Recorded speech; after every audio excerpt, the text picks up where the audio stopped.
Let's talk about lenses for photography. If you're into photography at all for any time, you've probably heard someone talk about the Holy Trinity or something along those lines. This is what the Holy Trinity is. Typically, every manufacturer, the main three, have this. It's equivalent. This is my 14 to 24 f2.8. This is the 24 to 70 f2.8, and this is the 70 to 200 f2.8. A lot of people consider, like, if you're going to go with the zoom route and quote fast lens, this is what you should get. And I would agree. This is a great combo for general photography. If you're going to do travel, family, just about everything, it's great. But for sports photography, that's a no. This lens I maybe use occasionally. If you're doing indoor, this has a purpose, especially for basketball.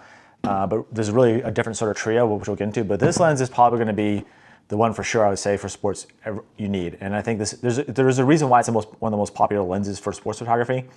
One, the focal range 7200 is great for a lot of sports. It's great for indoor sports, for basketball, for volleyball. I use it for wrestling.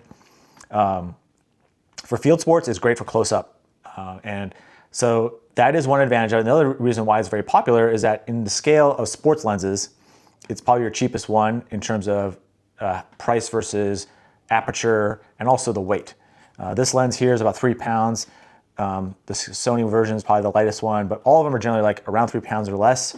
So, and it does seem fairly big, but compared to some of the other lenses, it's actually pretty small. I know a lot of people, when they see me with this lens, if they don't know sports, they're like, oh, that's a huge lens. Like, it's not really that big. But it's a great lens. I highly recommend it, but it's not going to be enough, especially if you're going to do baseball, soccer, or softball. And the reason why I say that is just 200 millimeters is just not a long enough focal range. So the question is what to do next, right? So this is what I've done, and this is what a lot of pro photographers do. But there's also a lot of problems with this besides the fact that it's as big as it is. It's, you buy a Sony, Canon, or Nikon equivalent, you're gonna be spending 5 figures new, 10,000 plus. So versus say 2,000 or 3,000, that's a big step up, and you don't necessarily need to do that. So what do you do? So that's the question to think about is, well, what do I do besides the 7200? There's a lot of ways to get there. And you can go with zooms, which is something I would potentially recommend, especially if you're on a budget. If you're not shooting at night or a lot indoors in gyms, a zoom lens can be good. A lot of zooms are going to be about the same size as this, about the same weight as a 7200. So in terms of weight and size, you're not really having to go much bigger than this. And I think for a lot of people, they can handle this. They can either handhold it or they can put it on a monopod if you want to. I don't personally, but that's a whole other topic there. But it kind of fits the same parameters. You can get most of the zoom lenses that go farther than this for around the same price. Nikon has a 100 to 400 millimeter lens. Canon, I think, has a 100 to 400. It might even have 100 to 500. There's a couple third-party lenses that are like 50 to 500, and that's probably where you want to go. There's also Sony has a 200 to 600, and Nikon has a 180 to 600. Those are all great recommendations for sports, but there are some trade-offs to the zoom lens.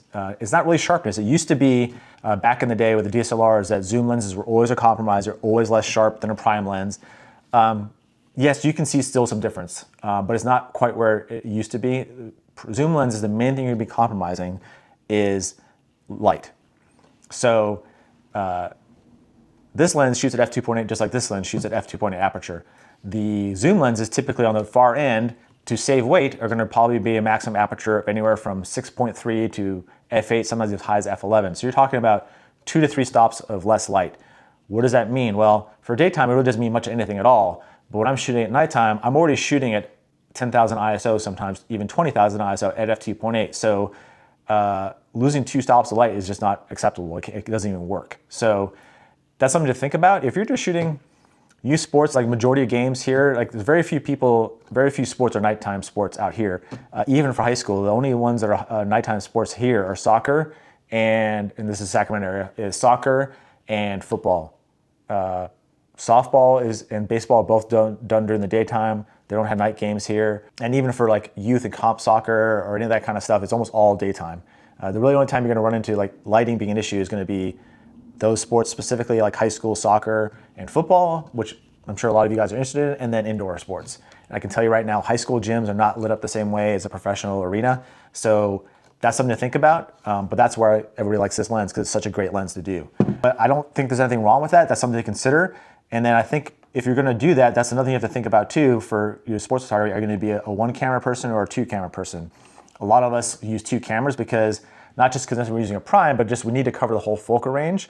And rather than trying to switch out my camera to the different lens, I need to have 2 cameras because I need to switch focal ranges very quickly. And so if you're not going to do that, then I would recommend doing something like a 100 to 400 or a 100 to 500, something like that. Not necessarily something like a 200 to 600, because if you do something like a 200 to 600, you're going to have to run a second camera because 200 is too zoomed in, for example, for baseball. That's great if you're shooting behind, like say, home plate. That's great for shooting third base, second, or first, but it's going to be way too close for any action really at home plate. But if you have something like 100 millimeter, you should be good. That will cover you from home plate and even to some extent all the way out to outfield. So that is the advantage. You'll have a lot of flexibility. You'll have saving weight and you'll save money. So what's the trade-off then? Why would you buy this, right? And it's not just about light. Even in the daytime, it's about subject separation. So at f2.8, those 2 stops also means 2 less stops of depth of field. So I can isolate a player much easier from the background than I can at f6.3 or f8. You can mimic that to some extent depending. So, how out of focus the background is a scale based upon how close you are to subject and how close the subject is to the background. So if you're closer to the subject than the subject is to the background, even with one of those lenses, the zoom lenses, you'll be fine. Where you run into trouble though, is if you have a background that's really close to the subject relatively to you and the subject, that's where this f2.8 lens or something really shallow can help out, if that's something you want to do. And the thing is that if I want extra depth of field, because sometimes composition I want to do that, I do have that option with this lens, whereas with a zoom lens that is slower, you don't have that option. So those are things to think about. All right, so we're talking about price, right? We talked about this being, $10,000+ lens. That's something to think about. Now, that doesn't mean you have to buy new. The one advantage you're going to have with, particularly with Canon and Nikon, is that they've been making cameras and lenses for decades. And the thing is, they make adapters that work seamlessly with their older lenses and you can adapt it to the newer mirrorless camera. So if you have, say you bought a Z9 or a Z6, you bought the newest mirrorless camera, and you can go out and buy a used prime lens for thousands of dollars less. So while this current Nikon lens is, I think right now it's $1,000 off right now, Nikon's $13,000, you can buy the latest generation DSLR lens for probably about $9,000 new and probably even less used. There are even 2 generations older lenses you can buy probably, I've seen as low as $2,000 to $3,000. Now, granted, cosmetically, they maybe show scratches and dents or whatever, but if their autofocus is fine, you got a great lens. And I think I will tell you is that with these older prime lenses, they're still very, very sharp. So what's the difference in price between this lens and that $2,000 15-year-old lens? Well, one, it is 15 years old, so finding parts of it, if things break, may be more difficult. But the other thing you're going to get with the newer lenses, besides this one has a built-in teleconverter, which is very convenient, is weight. So this lens here weighs 6.5 pounds. The previous generation lens weighs about 9 pounds. The one before that weighs almost 11 pounds. Also, the weight is distributed more towards the back on this lens, so it's easier actually to carry. It's much more hand-holdable, which is what I do with this lens. And that's something that most people who've shot with this kind of lens almost never do. They almost always shoot with a monopod. So this is truly, to me, groundbreaking in the sense that it gives me a lot more options for covering sports in ways that I couldn't have before, but it's a very expensive option to go. So I would definitely consider that for used, and that is one thing to consider potentially if you're not already invested in Sony, because Sony makes great cameras, but Sony only makes mirrorless cameras. There are no used DSLR lenses to buy. So your only option for a used 400 f2.8 lens is their current version used. And the lowest I've seen on eBay right now is probably about $8,000 or $9,000. That's your cheapest option. Whereas with Canon and Nikon, you can find a used Canon or Nikon 400 f2.8 lens for well under $5,000 if you want to shop around. So if you really want to upgrade to the bigger glass, that's a great way to get started. You don't always have to buy the latest and greatest. You can go around and look around for used lenses. As far as what I would consider maybe my top 5 lenses for sports photography, for me personally, it's going to be these 2 lenses right here, my 400 f2.8 and my 7200. These are my 2 mainstays. My third lens would be my 24 to 70. I actually use that quite a bit for indoor sports, particularly basketball, sometimes volleyball. I also do actually use it for running events. My fourth lens for me particularly would be, actually it's not even here, it's a 24 to 120 f4 lens, which is not really necessarily considered a pro lens, but I find that very useful for running. For running events, a lot of times people are coming up very close to you, and I need a little bit of flexibility, but I don't need the extra f-stop with this, because a lot of times I'm actually shooting at higher depth of field, because you usually have 4 or 5 runners at a time. You want to get everybody in focus, so I don't have a penalty there with not having a super fast lens. My fifth lens, which I don't have here, which I would recommend, is Nikon has a 120 to 300 f2.8. Canon currently has a 100 to 300 2.8. I find personally, if I had that lens, I wouldn't use this lens as much anymore. And the reason why for me is that the 100 to 300 focal length range is much more useful for most sports than the 7200. I love the 7200. So the question is, well, why don't more people use the 100 to 300? Why doesn't more manufacturers make that range? Well, there's a couple reasons for it. It's basically once you get over 200 millimeters and you want f2.8 aperture, you have to get a lot bigger. Even the new Sony 300 f2.8 lens still weighs about 5.5 pounds and still about $7,000. That's double the price of this and almost double the weight. So for a lot of people, they don't want to do that. But for me personally, I don't necessarily mind that.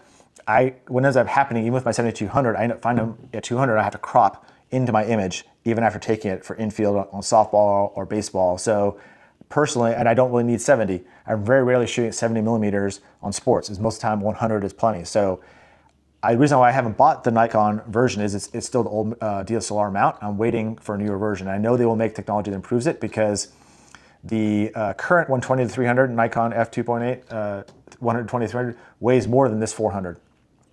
And the Canon version, the 100 to 300, their lens weighs 5.5 pounds. So 5.5 pounds versus 7 pounds, I'll be willing to take the weight savings and plus have a mount that's native to my camera. That'd be my personal recommendation as a pro. If I were someone who is shooting out on a budget, I think, some sort of 24 if you already have a 24 to 70 f4 whatever, but my main, I think if you're gonna do one camera, I'd say a 100 to 400, a 100 to 500, one of those kind of super zoom lenses is a great lens to pair with any camera, and you're good to go for majority of your events. You don't need to carry two cameras.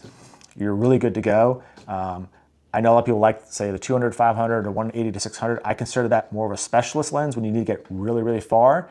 And what you're gonna find if you do that is you will need that second camera, which is fine. But then you're talking about doubling the cost of having to get two cameras now instead of one. So if you're gonna do a one to rule them all and don't need low light and you're on something of a budget, I recommend something like a 100 to 400 or a 100 to 500 lens.